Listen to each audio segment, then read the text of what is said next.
Hello wonderful world of YouTube.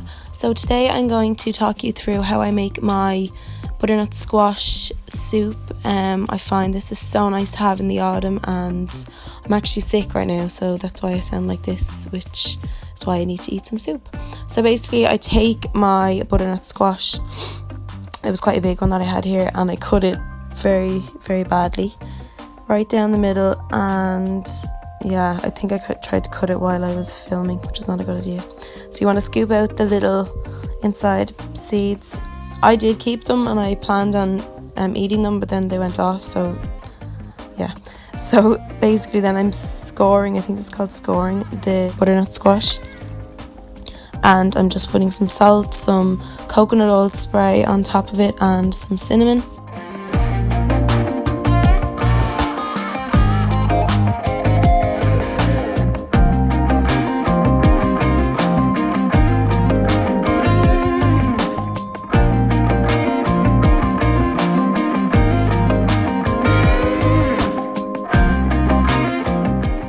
And I'm going to put that on, I think I did at about 180 degrees for about 45 minutes. So I have a full chopped white onion, or diced white onion, and then these bits here, I'll pop them on the screen.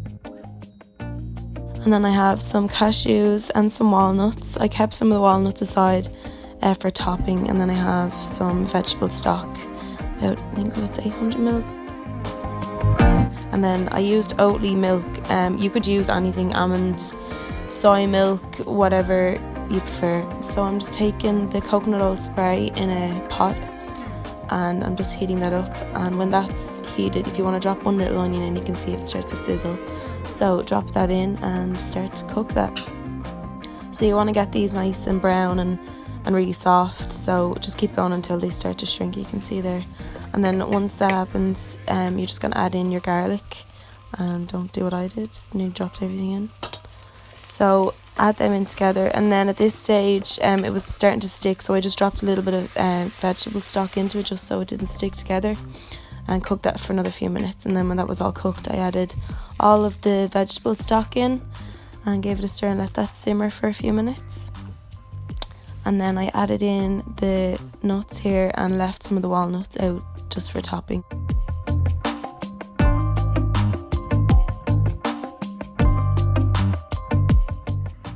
So when my butternut squash was cooked, I took it out of the oven. I think I did leave it actually about 50 minutes. I'm not too sure exactly, but it depends again on your oven and how big the squash is. So if you just stick a knife, and you'll see like whether it's soft or not. And yeah, then basically what you want to do is start to scoop out. This is a very easy way you can scoop out all the soft part of the butternut squash and put it into your pot. So I done that with, I think I used 1.5 of the butternut squash here, and I left a half aside for later on. So just stir that all up, let that cook for a little bit, and then once that's all cooked together, I took it off and started to whisk it all up. I used a hand blender, but you could use, if you have any kind of blender at home, whatever suits you. And then I just added some of the Oatly milk again, whatever vegan milk that you want. You could, I think almond milk would be really nice, but I've never tried it. So, and then just give that another stir up again. I like mine really creamy, so if you want it thicker or with more lumps, that's totally up to you. And then I just added on all the spices. I added again a little bit of extra cinnamon after this, and then there's your finished piece. So I hope you enjoyed this. Don't forget to like, subscribe, the usual, and I'll see you in my next video. Bye!